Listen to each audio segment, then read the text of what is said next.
Hey, welcome back to my spiritual therapy. It's Miss Mocha, your spiritual therapist. I'm reading Psalm chapter 6, but I'm also going to break down the sections that it talks about. I have little notes on it that I wrote down. And so I'm going to just get into more detail about it. So I'll just go ahead and read it and then I'll stop and kind of like discuss it a little bit. So verses 1 through 5 talks about the dangers of debt. And so it says, My son, if thou be surety for thy friend, if thou hast stricken thy hand with a stranger, thou art snared with the words of thy mouth, thou art taken with the words of thy mouth. Do this now, my son, and deliver thyself. When thou art come into the hand of thy friend, go humble thyself, and make sure thy friend. Give not sleep to thine eyes, nor slumber to thine eyelids. Deliver thyself as a roe from the hand of the hunter, and as a bird from the hand of the fowler. And so I looked up the other versions, just to get a more clarification and deeper meaning because I didn't really understand it in the King James Version. And so basically, it's saying don't let your words trap you into debt, making agreements with people, with strangers or neighbors, owing people. If you do end up owing someone, it's talking about free yourself, humble yourself, pay off your debt, and be debt free.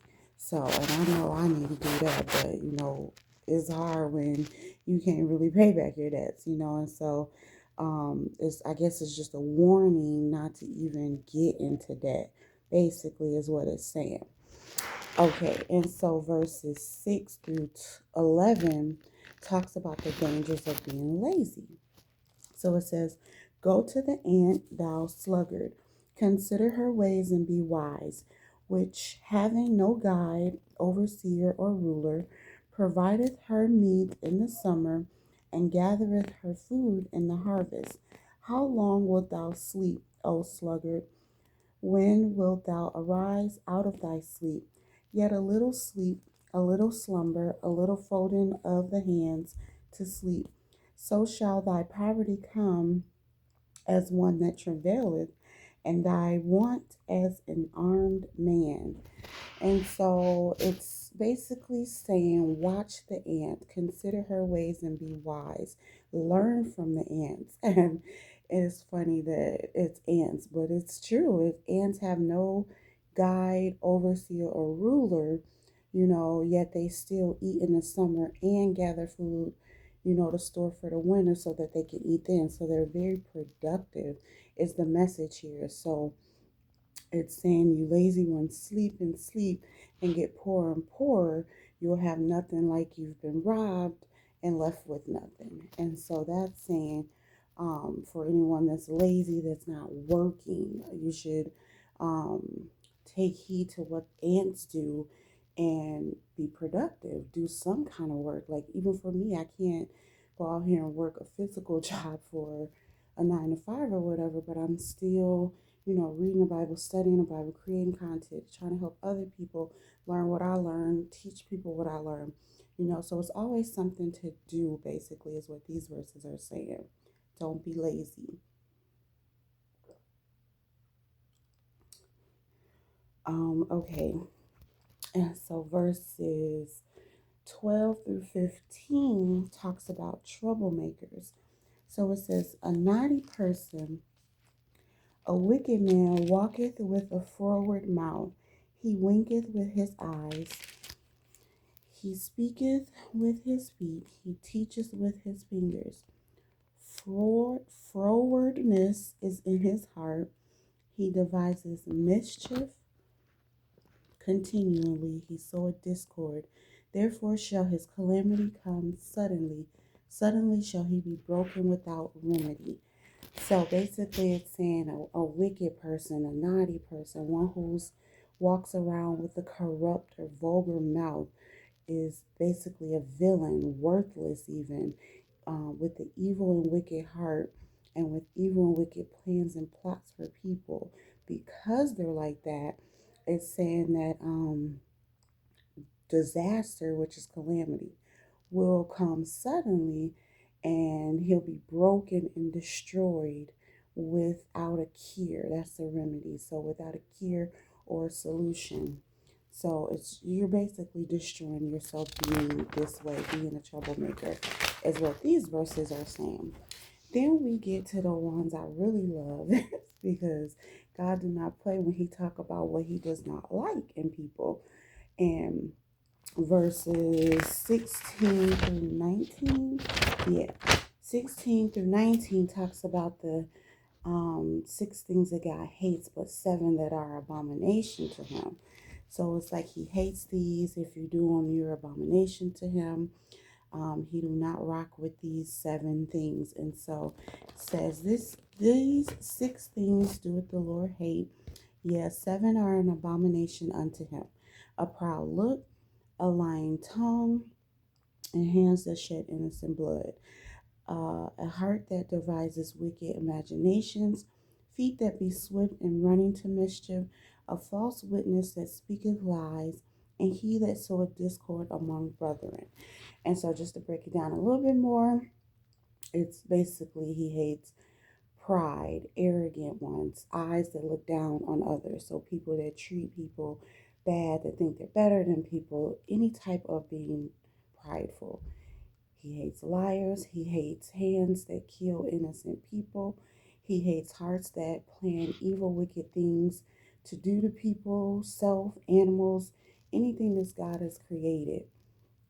He hates feet, that run to do evil things that people can't wait to get to doing evil on another person or just in general. False witnesses that lie on people, so rumors, gossips, it said even half truths. He hates people that do this stuff. People who cause fights and conflicts among brothers, so like the community, your own people, your brothers, your sisters, even your family. And so these are the seven things that if you're going around doing these things, you're destroying yourself. God hates it. He hates this in people. Um, repent and change. We don't need these type of people in the world. And sooner or later, he ain't gonna want y'all here neither. He's gonna take y'all out, just like it said in Revelations. But yes, these are the things that are abomination to him. And then the last few verses, 20 through 35, talks about adultery. So again, we're talking about the uh, mischiefs of whoredom, true and false wisdom, and so this is the wisdom that he wants us to gain. He wants us to know these things, what he hates, what he loves, what he wants from us, what he doesn't want. And so I'll read these last verses. It says, my son, keep thy father's commandments and forsake not the law of thy mother. Bind them continually upon thine heart and tie them about thy neck. When thou goest, it shall lead thee.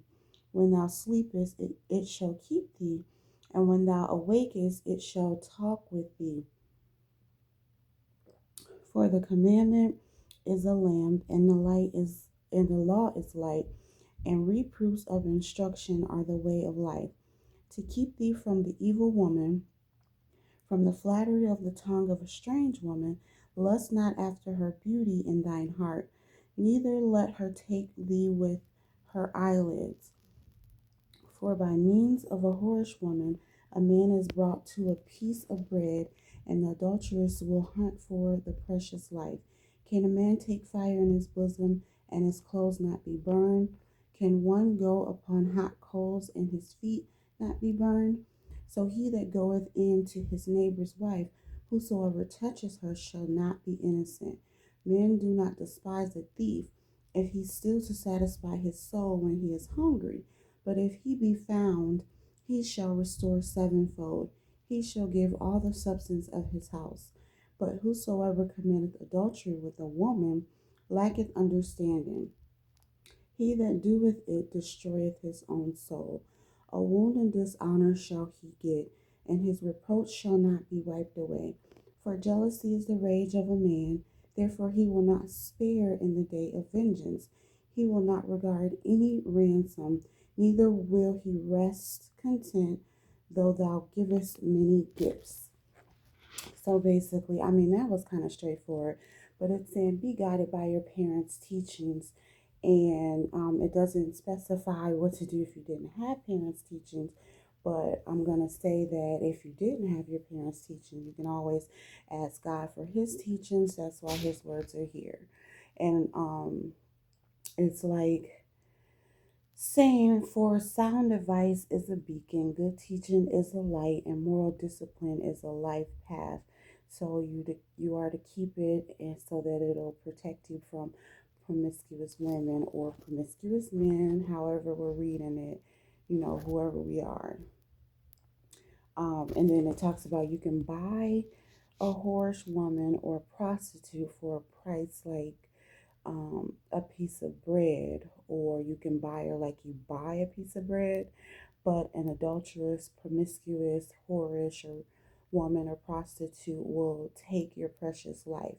So basically saying you can spend money like you spend money on a piece of bread for this woman, but if you take on this type of woman, she'll end your life.